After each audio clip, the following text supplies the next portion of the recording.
Seorang lelaki yang sedang lena Seorang suri rumah sempat menyelamatkan setelah anaknya yang sedang tidur dalam satu ruangan lawas seram. Menurut Ketua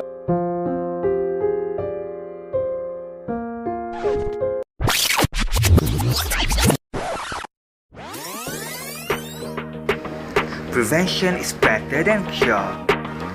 Introducing our product, FIDAS.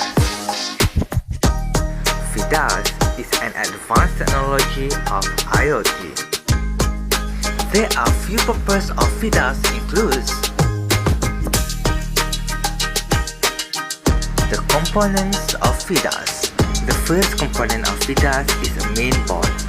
Basically, the main board can be located at the wall of the building.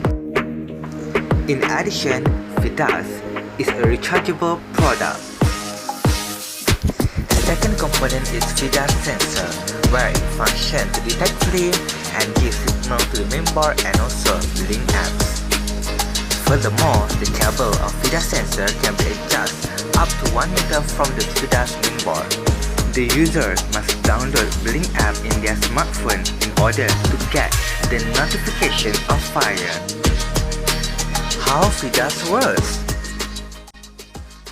When there is a source of fire, FIDAS sensor will detect the flame. Then it will send a signal to the main board and change the LED into red, trigger the alarm sound and pop up the notification via Blink app.